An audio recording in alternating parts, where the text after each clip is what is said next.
Why would a country of just 6 million people need a prison built for 40,000 inmates? What you see behind me is the largest and most feared prison on earth. A concrete fortress built to cage 40,000 of the most dangerous criminals alive. Murderers, gang leaders, men who have ended dozens, sometimes hundreds of lives. These aren't just criminals. These are psychopaths and sociopaths, stripped of humanity by violence. Welcome to CECOT, El Salvador's mega prison. Once you enter, you never leave alive. This small country of 6 million people built the world's largest prison for one reason: the gangs. For years, MS-13 and Barrio 18 ruled the streets through fear, extortion, and mass murder. In March 2022, everything changed. Under President Nayib Bukele, the government launched an unprecedented crackdown. In just 16 months, over 70,000 people were arrested, nearly 2% of the adult population. At night, buses rolled in. Thousands of shackled gang members sat shoulder to shoulder, heads down, surrounded by armed soldiers. No resistance, no words. Their lives ended that day without a sentence ever needing to be spoken. CECOT was built in 2022 on 410 acres of isolation. 8 massive modules, 3-meter walls reinforced with razor wire, a 9-meter outer wall, an electric fence carrying 15,000 volts, 19 watchtowers. Nothing escapes. Not bodies, not signals, not hope. Signal jammers block all communication within 2 kilometers. 600 soldiers guard the perimeter alone. Before entering, we surrender everything: phones, belongings, even jewelry. Only cameras and microphones are allowed. High-capacity X-ray scanners expose bones and organs. Inmates once swallowed microchips, SD cards, phone chargers, anything to stay connected. Nothing gets through now. Guards wear masks. If their identities are exposed, their lives outside these walls are at risk. The gangs still have reach. Inside the registration room, criminals lose their names, fingerprints, photos, numbers. From this moment on, they are permanent residents. Family visits are forbidden. No calls, no letters, no contact ever.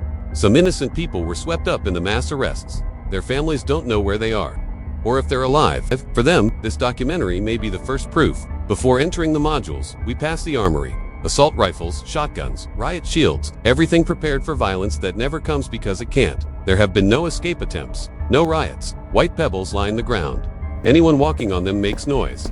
Even footsteps are alarms. CECOT has its own power and sewage systems. Even if the country goes dark, this prison survives for a week on its own. Then we enter the modules. In a few steps, we're surrounded by 2,500 inmates. It feels like stepping into controlled chaos. Every eye follows me, silent, empty, watchful. They wear identical white shirts, shorts, and slippers.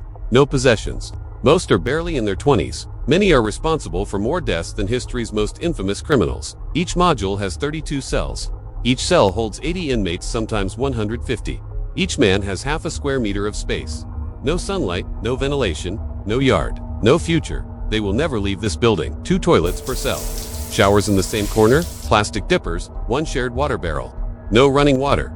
Metal bunk beds stacked like warehouse shelves. No mattress, no pillow. Lights stay on 24/7. When they try to sleep, they cover their eyes with towels.